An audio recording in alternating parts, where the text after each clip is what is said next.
अस्सलाम वालेकुम। मेरा नाम हाशिम महमूद है। मैं आर्किटेक्ट हूँ और 16 साल से मैं लाहौर में प्रैक्टिस कर रहा हूँ। मेरी फ़र्म का नाम IHE डिज़ाइन वर्क्स है। आज जो हम आपके लिए प्रोग्राम लेकर आ रहे हैं उसका नाम है ख़ास आपके लिए। इसमें हम ख़ास प्रोजेक्ट्स आपके लिए लेकर आएंगे जो कि पूरी दुनिया में से होंगे और उनको स्पेशली सिलेक्ट किए गए होंगे आपसे। और हर प्रोजेक्ट के अंदर आप देखेंगे कोई ना कोई यूनिक चीज़ होगी। आज जो प्रोजेक्ट है ये छोटा सा एरिया है, बेशक इसका 4.5 मरला जगह है, लेकिन आप देखेंगे कि इसके अंदर जितने गार्डन्स हैं, जितने पौधे हैं, दरख्त हैं, तो आप खुद हैरान रह जाएंगे कि इतनी छोटी सी जगह में इतनी चीज़ें कैसे आ सकती हैं। जो आज प्रोजेक्ट हमने आपके लिए सिलेक्ट किया है इसका नाम सीक्रेट गार्डन हाउस है। ये वियतनाम के शहर हो ची मिंग सिटी में वाक़ है। इस प्रोजेक्ट के जो आर्किटेक्ट हैं वो room plus design and build firm है। उन्होंने इसको डिज़ाइन भी किया है और इसकी कंस्ट्रक्शन भी की है। इस प्रोजेक्ट का टोटल जो कंस्ट्रक्टेड एरिया है वो 2900 स्क्वायर फीट है। और ये जो प्लॉट का साइज़ है इसका वो सिर्फ वो हमारे लिहाज से 4.5 मरला एरिया बनता है। इस प्रोजेक्ट की ख़ास बात यह है कि ये प्रोजेक्ट जो इसकी जो लोकेशन है वो अंदरून शहर में, जैसे हमारे इधर अंदरून शहर होते हैं या टाउन हाउस होते हैं, इस तरह से ये अंदरून शहर के अंदर लोकेटेड है जहाँ पे गलियाँ तंग होती हैं, बिज़ी एरिया होती हैं, जो रोड्स का जो नेटवर्क होता है इरेगुलर होता है, वाइब्रेंट होता है, स्ट्रीट्स होती हैं, छोटी छोटी गलियाँ होती हैं, एक बिज़ी लाइफ होती है। तो उसके ऐसी सिचुएशन के अंदर, ऐसी एरिया के अंदर ये घर बनाया गया है। इस घर का जो टाउन हाउस के में या अंदरून शहर में घर बनाने के कई एडवांटेजेस भी होते हैं। मसलन वहाँ पर जो ट्रैफिक होती है आपको आसानी से मिल जाती है, जो बेसिक एमिनिटीज़ होती हैं, बिजली गैस वगैरह, वो वहाँ पर अवेलेबल होती हैं। फिर इसके अलावा बिज़नेस की अपॉर्चुनिटीज़ काफ़ी होती हैं, काफ़ी रिशी एरिया होता है, बिज़नेस के लिए आपके पास अपॉर्चुनिटी ज़्यादा होती है। और आपकी जो प्रॉपर्टी की जो वैल्यू होती है वो ओवर द टाइम इंक्रीज़ करने की बहुत उसमें ओवर द टाइम प्रॉपर्टी आपकी इंक्रीज़ करती है, बढ़ती है। लेकिन अंदरून शहर में बनाने के कुछ डिसएडवांटेजेस भी हैं। मिसाल के तौर पर उसमें प्राइवेसी का इशू वहाँ पर होता है क्योंकि घर साथ साथ होते हैं और खिड़कियाँ जो हैं वो छोटी छोटी गलियाँ होती हैं, तो प्राइवेसी का, सीक्रेसी का काफ़ी इशू होता है। प्लस डे लाइट, जो आपकी हमारी बुनियादी इंसान की जो ज़रूरत है नेचुरल डे लाइट का आना, उसकी वहाँ पर कमी होती है। नेचुरल वेंटिलेशन की कमी होती है क्योंकि कंजस्टेड एरियाज़ हैं, छोटी गलियाँ हैं, तो नेचुरल वेंटिलेशन की प्रॉब्लम होती है वहाँ पे। और सबसे बड़ी बात, ग्रीन स्पेसेस जो हैं वो बड़ी कम होती हैं, जो कि जगह ही नहीं है। छोटे छोटे प्लॉट्स हैं और उसमें फिर रिक्वायरमेंट्स होती हैं, चीज़ों को बनाना होता है, तो ग्रीन स्पेसेस ना होने के बराबर होती हैं। ये जो घर जिसके बारे में आज हम डिस्कस करेंगे ये 4 स्टोरी टाउन हाउस है और ये कॉर्नर प्लॉट है। आप इसमें देखेंगे कि ये कॉर्नर प्लॉट है और इसमें ये दो गलियां, एक हमारी यहाँ से जो गली आ रही है और एक ये गली जो आ रही है, इस गली के इन दोनों गलियों के ऊपर ये लोकेट कर रहा है और ये कॉर्नर प्लॉट है हमारा। और ये इंटरसेक्शन बनता है दो गलियों का। जो ओनर था इस घर का, उसकी रिक्वायरमेंट ये थी कि मेरे घर के अंदर गार्डन्स हों, नेचुरल लाइट हो, वेंटिलेशन हो। और आप समझते हैं आजकल अगर किसी भी हम हाउसिंग सोसाइटी में घर बनाना चाहें तो ये एक बेसिक रिक्वायरमेंट होती है, लेकिन अंदरून शहर में ये रिक्वायरमेंट एक मुश्किल काम है। स्पेशली एक छोटे प्लॉट के अंदर ये बनाना ये मुश्किल काम है।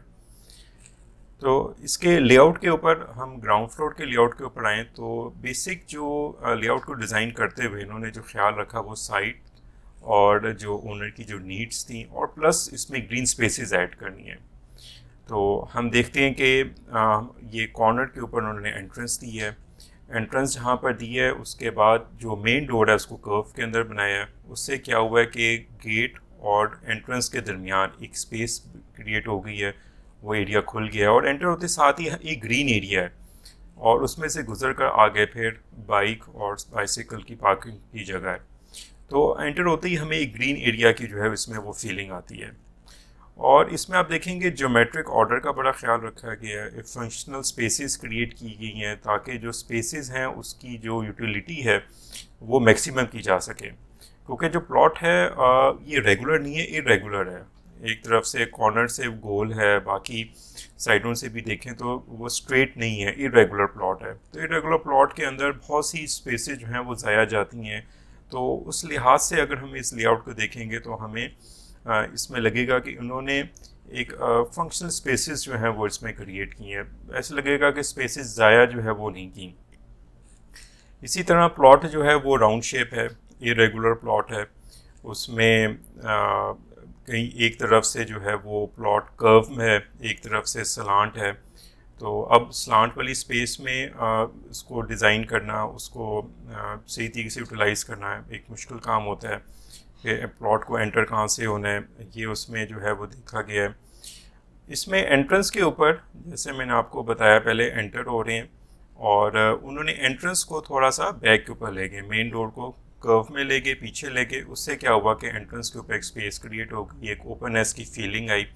अंदर आते हैं तो हमारा लिविंग एरिया है, लिविंग एरिया साथ ही स्टेयर्स हैं ऊपर जाने के लिए, एक उन्होंने छोटी सी लिफ्ट भी यहाँ पे दी है, प्लस उनका डाइनिंग एरिया है, साथ किचन है, और दूसरी तरफ बैठने की स्पेस है, साथ पाउडर रूम है, और पीछे उनका जो है वो एक जो बड़ी स्पेशल एरिया है इसमें वो इनका लॉन है जो उन्होंने पीछे दिया है। इसमें स्टार्ट में हम देखते हैं तो एक एलिप्टिकल शेप वरांडा हमें मिल जाता है, जो मेन डोर जो है वो कर्व के अंदर है। और अंदर हम एंटर होते हैं तो जो एंटर होते साथ ही हमें जो है वो पीछे जो इनका जो सीक्रेट गार्डन है वो नज़र आता है। और ये सीक्रेट गार्डन को व्यू हर जगह से मिल रहा है, सिटिंग से भी मिल रहा है, एंट्रेंस से भी मिल रहा है, डाइनिंग से भी मिल रहा है, किचन से भी मिल रहा है। उसमें बहुत खूबसूरत एक बिग एसोलोरा चेरी ट्री है, और इसमें काफ़ी डिफरेंट किस्म के प्लांट्स हैं। और इसमें डे लाइट और सॉफ्ट ब्रीज ये इसका स्पेशल एलिमेंट है। सॉफ्ट ब्रीज इसमें कैसे आ रही है, इनकी जो वॉल्स हैं, वॉल के अंदर हॉलो ब्रिक्स इस्तेमाल की गई। हॉलो ब्रिक्स इस्तेमाल करने से क्या फ़ायदा हुआ कि प्राइवेसी तो मेंटेन रही, लेकिन उसके अंदर से हवा भी आ रही है। तो वही हवा फिर जब ग्रीन एरिया से गुजर कर आती है तो एक बहुत ही प्लेजेंट फीलिंग देती है। और ये सीक्रेट गार्डन का व्यू सिर्फ आप ग्राउंड फ्लोर में नहीं है, ये first floor, second floor, even के टॉप फ्लोर तक इसका ये थ्रू आउट जो है इसका व्यू जाता है। और ये पूरा एक वॉइड देने का मकसद यहाँ पर ये है कि इसमें डे लाइट भी आ जाती है, लाइट भी आ जाती है। एक तरफ हॉलो ब्रिक्स इस्तेमाल की गई हैं, जहाँ से आपकी लाइट हवा आ रही है, क्रॉस वेंटिलेशन हो रही है, ऊपर से हमारी लाइट आ रही है। तो ये पूरा घर को जो है ये लिट भी कर देता है, इसको लाइवली भी कर देता है। इंटीरियर स्पेस जो है उसमें ट्रांसपेरेंसी और ओपननेस की फीलिंग आती है, मतलब आपको टाइट फीलिंग नहीं आती। दरवाजे ऊंचे दिए हैं, ग्लास का इस्तेमाल किया गया है, तो एंटर होते साथ ही ग्रीन एरिया की फीलिंग है। तो उसमें स्पेस टाइट नहीं लगती, स्पेस खुली डुली और बड़ी ओपननेस की इसमें फीलिंग आती है। फर्स्ट फ्लोर पर जब हम आते हैं तो फर्स्ट फ्लोर में कॉर्नर के ऊपर मास्टर बेड की प्लेसमेंट दी गई है, और उसके आगे प्लांटर्स हैं, और प्लांटर से जो है वो बाहर जो हमारी गली है उसका भी व्यू मिल रहा है, बेडरूम से भी उसका व्यू मिल रहा है। मास्टर बेड के साथ ही एक स्टडी एरिया है या लिविंग एरिया है, और उसके अलावा मास्टर बेड के साथ ही ड्रेस एरिया और वॉशरूम जो कि एक अहम कंपोनेंट है वो उसके साथ दिया गया है। सेकेंड फ्लोर के ऊपर जो मास्टर बेड है उसको आगे टेरेस को थोड़ा एक्सटेंड करके एलिप्टिकल शेप में बनाकर तो बड़ी खूबसूरत एक बैठने की जगह भी मिल गई, और साथ प्लांटर्स भी। तो बेडरूम से इतना खूबसूरत व्यू भी आ जाता है, नेबरहुड का व्यू भी आ रहा है, प्लस आप सेकंड फ्लोर पर चले गए तो हाइट भी थोड़ी अचीव हो जाती है। ऊपर आप चले जाते हैं, आपका स्काईलाइन भी क्लियर हो जाती है, तो वहाँ से बहुत अच्छा व्यू एक बार का मिल जाता है। प्लस उसमें एक और स्मॉल बेड है जिसका अपना एक छोटा टेरेस है जो कि सीक्रेट गार्डन की तरफ खोल रहा है, और प्लस एक बैल्कनी है। तो ओवरऑल हर रूम को जो है वो एक छोटी छोटी स्पेस मिल रही है, ओपन स्पेस जिसमें प्लांटर्स हैं, जिसमें टेरेसेस हैं, और उसमें नेचुरल लाइट का ख्याल किया। और रूफ गार्डन एक बहुत ही स्पेशल जगह होती है, और इस हाउस में भी उसको बड़े अच्छी तरीके से डिज़ाइन किया गया है कि ऊपर प्रॉपर जो है बारबेक्यू स्पेस है, उसमें ऊपर ट्रीज़ की जगह है, प्लांट्स की जगह है, फ्लावर बेड्स हैं। तो ऊपर छत के ऊपर आकर भी एक बहुत ही प्लेजेंट फीलिंग जो है वो मिलती है। तो आपको किसी तरह भी अंदाज़ा नहीं होता कि ये मतलब 4.5 मरला में इतनी आपको जगह जो मिल जाती है।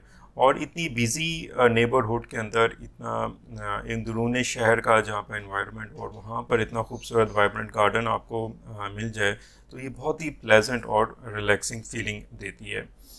प्लस एलिवेशन को भी देखें तो जो इन्होंने कर्व्स का इस्तेमाल किया है, कहीं पर कर्व वाइड को है, कॉनकेव है, कोई कहीं पर कॉन्वेक्स है, कर्व अंदर की तरफ है, तो वो एक एलिवेशन भी एक स्कल्पचर बन जाता है। और प्लस आप स्ट्रीट से भी देखें तो आपको जगह जगह जो है वो प्लांटेशन और ग्रीनरी जो है वो नज़र आती है। ऊपर से भी देखें तो उनका उनका छत होगी, उनका जो बरांडा हो गया, सेकंड फ्लोर के ऊपर एक बार खूबसूरत टेरेस है, फर्स्ट फ्लोर का कोई प्लांटर है, और फिर इसके अलावा भी जितनी विंडोज़ हैं उसके आगे भी एक छोटी स्पेस क्रिएट की गई है जहाँ पर आपको ग्रीनरी जो है वो नज़र आती है। तो ओवरऑल हम जब इस प्रोजेक्ट को देखते हैं तो इसमें ग्रीनरी, डे लाइट, ये जो चीज़ें जो कि हमें अंदरून शहर के अंदर एक छोटे प्लॉट के अंदर बहुत ही नामुमकिन नज़र आती है, वो इस घर के अंदर आपको बहुत ज़्यादा उसकी क्वांटिटी मिलती है। एलिवेशन इसका स्कल्पचर है और राउंड शेप में है, क्योंकि प्लॉट भी जो है वो इरेगुलर था, उसका जो कॉर्नर था वो राउंड था, तो उसी को ही यूज़ करते हुए उसको बड़े अच्छी तरीके से इसका इस्तेमाल किया है। तो मुझे उम्मीद है आपको आज की वीडियो अच्छी लगी होगी। हमारे चैनल को ज़रूर लाइक करें, सब्सक्राइब करें। इंशाल्लाह मज़ीद वीडियो के साथ हम हाजिर होंगे। इजाज़त दीजिए। अस्सलाम वालेकुम।